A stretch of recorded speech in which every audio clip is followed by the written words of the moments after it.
Hi hello ನಮಸ್ಕಾರ. ನಾನು ನಿಮ್ಮ ಬ್ಲಾಗರ್ ರುಮಾನ್. ಇವತ್ತು ಕಾಲೇಜಲ್ಲಿ ಏನೋ ಒಂದು ಬೇಜಾರಾಯಿತು. ಅದೇನು ಬೇಜಾರಾಗೈತೆ ಅಂತ ನಿಮಗೆ ಗೊತ್ತಾಗಬೇಕಂದ್ರೆ ಪೂರ್ತಿ ವ್ಲಾಗನ್ನು ನೋಡಿ. ಬೆಳಗ್ಗೆನೇ ನಾನು ಮತ್ತು ನಮ್ಮ ಫ್ರೆಂಡು ಕಾಲೇಜ್ಗೆ ಹೋಗೋಣ ಅಂತ ಇಲ್ಲಿ ಬಸ್ ಸ್ಟಾಪ್ವರೆಗೂ ಬಂದ್ವಿ. ಅಲ್ಲಿಂದ ನಾನು ಬಂದೆ, ಓಲ್ಟೌನಿಗೆ ಬಂದು ನಮ್ಮ ಫ್ರೆಂಡಿಗೆ ಕರ್ಕೊಂಡು, ನಮ್ಮ ಫ್ರೆಂಡ್ ಮತ್ತು ನನ್ನ ಜೊತೆ ನಮ್ಮ ಪ್ರಮೋದ್ ಇದ್ದ, ಇವರಿಬ್ಬರ ಜೊತೆ ನಾನು BMTC ಬಸ್ ಹತ್ಕೊಂಡು ಬಂದಿದ್ದೆ ನಮ್ಮ ಕಾಲೇಜ್ ಕಡೆ. ಕಾಲೇಜ್ಗೆ ಹೋಗೋ ಮುಂಚೆ ನಾನು ಮತ್ತು ನಮ್ಮ ಫ್ರೆಂಡ್ ತಿಂಡಿ ತಿಂದಿರಲಿಲ್ಲ.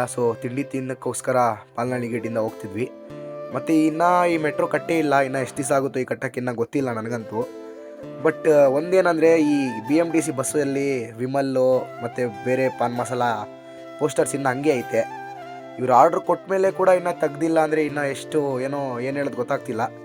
ನಾವೇ ಏನೋ ಬೇರೆ ಒಂದು ಸ್ಟೆಪ್ ತೊಗೋಬೇಕಂತ ಈಗ ಮಾಡಬೇಕಷ್ಟೇ. ಥಿಯರಿ ಕ್ಲಾಸ್ ಮುಗಿಸ್ಕೊಂಡು ನಾವು ಬಂದಿದ್ದೆ ಪ್ರಾಕ್ಟಿಕಲ್ ಲ್ಯಾಬ್ ಹೋಗೋಣ ಅಂತ. ಎಲ್ಲರೂ ಊಟ ಮಾಡಿಕೊಂಡು ಲಾಕರ್ ಹತ್ರ ಬಂದ್ವಿ. ಇಲ್ಲಿ ಒಂದು ಚೇತನು ಪ್ರಾಕ್ಟಿಕಲ್ ಎಲ್ಲ ಮುಗಿಸ್ಕೊಂಡು ಈಚೆ ಬಂದ್ವಿ ಮನೆಗೆ ಹೋಗೋಣ ಅಂತ. ಬಟ್ ಸ್ವಲ್ಪ ಕೆಲಸ ಇತ್ತು, ಅದಕ್ಕೋಸ್ಕರ ಲೇಟ್ ಆಗೋಯ್ತು ಮನೆಗೆ ಹೋಗೋದು. ಬಸ್ ಸಿಕ್ಕಿದ್ಮೇಲೆ ನಾನು ಕುತ್ಕೊಂಡು ಬಂದಿದ್ದು ಮನೆ ಕಡೆ. ಸಿಗೋಣ ನೆಕ್ಸ್ಟ್ ವಿಡಿಯೋಲ್ಲಿ. ಬಾಯ್ ಬಾಯ್, ಟೇಕ್ ಕೇರ್.